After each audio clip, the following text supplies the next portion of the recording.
On June 19, 2026, one of America's most important AI companies quietly went dark.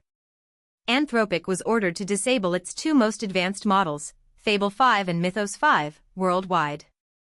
Not because they were broken. Not because they were dangerous. Because the US government decided that controlling who can access them is now a matter of national security. And then, 7 days later, one of those same models did something that changed the entire conversation. Let's start with what actually happened. On June 19, 2026, Anthropic received an export control directive from the US government.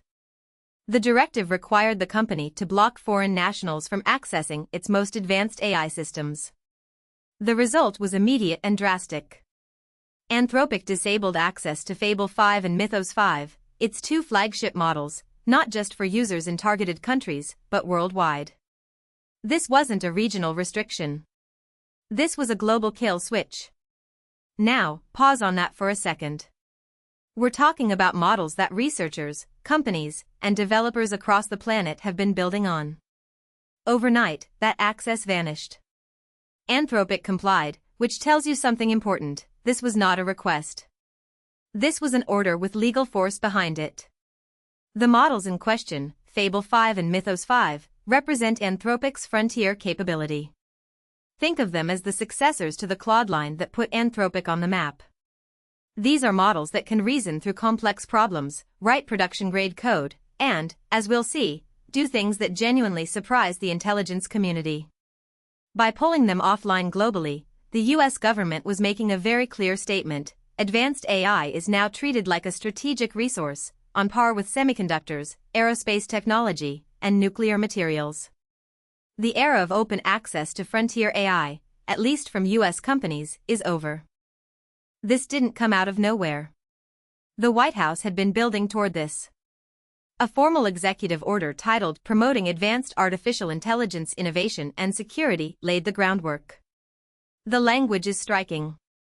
It says, and I'm quoting here, that advanced AI capabilities make our nation stronger, but also introduce new national security considerations that require coordinated action across executive departments and agencies. Read between the lines and the policy is clear. The US government sees AI as a dual-use technology. It can strengthen the country, but it can also leak capability to adversaries. The executive order mandated coordination across agencies, meaning this wasn't just the Commerce Department acting alone. This was a whole-of-government approach. What's fascinating here is the framing. The order doesn't say AI is dangerous. It says AI is powerful, and power needs to be controlled. That's a meaningful distinction. The US isn't trying to slow down AI development. It's trying to control who gets to use the results. This is an arms control strategy applied to software. And the Anthropic Directive is the first major enforcement action under this framework. If you're OpenAI, if you're Google DeepMind, if you're any frontier lab in the United States, you're watching this and understanding that the same order could land on your desk tomorrow. The message is, build the best AI in the world, but the government decides who touches it. Here's where the story takes a bizarre turn. The day after the shutdown, June 20th, Trump told Axios that he no longer views Anthropic as a national security threat. Let that sink in.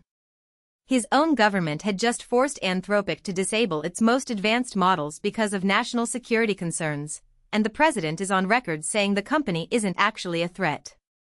But he didn't stop there. Trump also said he did not rule out using emergency powers against Anthropic. So the message is a strange double one: Anthropic isn't the enemy, but the president reserves the right to go after them if he decides to. This is classic political hedging, but it reveals something deeper about how AI is being handled at the highest levels. There's no consensus. The export control apparatus sees frontier AI as a leak risk. The president sees it as a bargaining chip.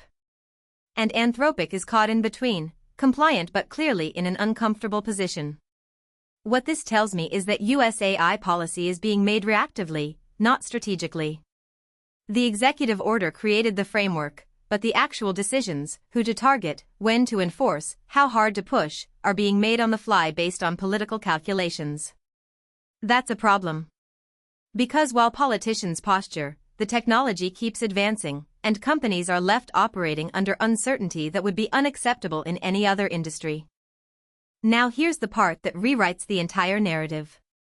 1 week after the shutdown, on June 26, we learned that Anthropic's Mythos model had been used in testing with U.S. intelligence agencies. And what it did was remarkable. Mythos rapidly identified vulnerabilities inside highly sensitive, classified government computer systems. Think about the irony.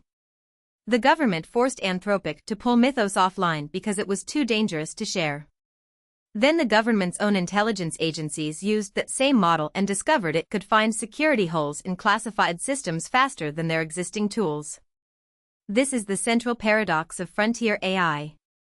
The capability that makes a model dangerous in the wrong hands is exactly the same capability that makes it invaluable in the right hands.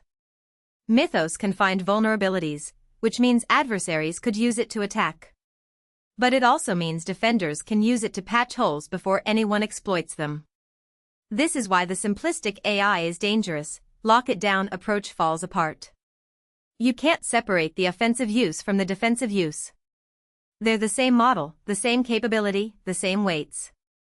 The US government is now in the position of having restricted access to a model that its own intelligence agencies have proven is one of the most powerful cybersecurity tools they've ever tested. That's not a policy success. That's a policy contradiction. And it raises an uncomfortable question for every government in the world. If you restrict frontier AI to protect national security, but that same AI is your best tool for protecting national security, what exactly are you protecting? While the geopolitical drama unfolded, AI was quietly doing something extraordinary in a completely different domain. A French startup called Zenkolab developed an AI system that analyzes retinal images to detect eye diseases at an early stage. This emerged in the first week of June, before the Anthropic story even broke, but it matters more in context. What Zenkolab is doing represents the other side of the AI equation. While governments fight over who gets access to frontier models, applied AI is already saving sight. Retinal image analysis is a perfect use case for machine learning because it's a pattern recognition problem at scale. Human ophthalmologists are limited by time and volume. An AI system can screen thousands of images and flag the ones that need human review. This isn't hypothetical. Early detection of conditions like diabetic retinopathy, glaucoma, and macular degeneration can prevent irreversible vision loss. In countries with limited access to specialists, this kind of technology could be the difference between seeing and going blind. Now connect this back to the Anthropic story. The same foundational technology that lets Mythos find vulnerabilities in classified systems lets Zenkolab find disease in retinal images. It's all pattern recognition at scale. The question isn't whether AI is good or bad. The question is who gets to use it, for what, and who decides. So where does this leave us? The week of June 19, 2026 might be remembered as the moment the AI control debate stopped being theoretical. We have a government that ordered the shutdown of its own most advanced models, a president contradicting his own policy within 24 hours, intelligence agencies proving that those same models are essential national security tools, and a French startup quietly using similar technology to prevent blindness. The lesson isn't that AI is too dangerous to share, or too valuable to restrict. The lesson is that those two positions are the same position, and nobody has figured out how to resolve the contradiction. The US is making it up as it goes, and every other country is watching to see what happens.